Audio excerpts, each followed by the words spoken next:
Hey everyone, it's August 19th, and that means that if today's your birthday, you share it with serial killer Anthony Edward Sowell, known as the Cleveland Strangler, who murdered at least 11 women, keeping their bodies in his home beginning in 2007. And that is him right down there. Born in 1959, Sowell was one of 7 children and was raised in a home full of kids alongside his sister's 7 children after she tragically died.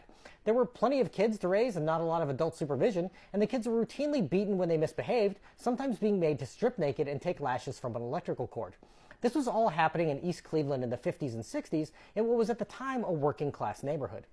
Sowell seemed to enjoy seeing the other kids get in trouble, and he would intentionally do things to upset his mother and grandmother, then blame other children in the home to get them in hot water.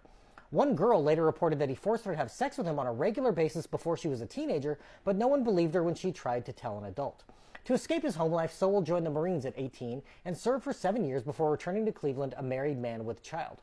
The neighborhood had changed a great deal, and he fell into a habit of excessive drinking and beating his wife. He was also arrested multiple times for DUI and drug possession over the next few years. In 1989, Sowell was finally convicted of a serious crime. A pregnant woman went to his home to look for her boyfriend, where Sowell bound her hands and feet with a tie and belt, then stuffed a rag in her mouth before he began choking and beating her. After he drank so much that he passed out, she wriggled free and went to the police a few weeks later. Sowell was apprehended and charged with rape and kidnapping, and a few months later another pregnant woman came forward telling the police that she too had been assaulted by Sowell.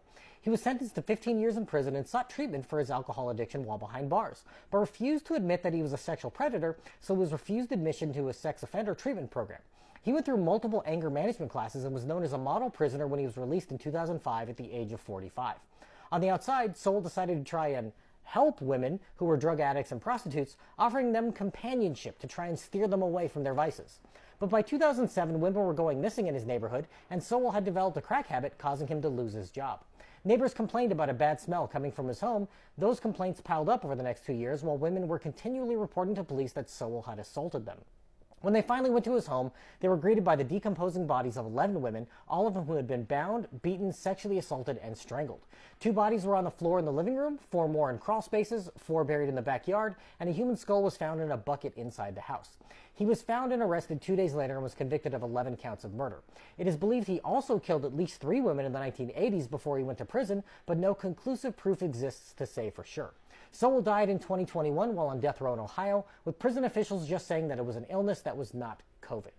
If this is your birthday, I hope you have a great day. Leave me a comment so I can wish you a happy birthday. If you know someone whose birthday it is today, send them this video so they can find out all about their birthday twin. And to Anthony Edward Sowell, I say, happy birthday, you bastard.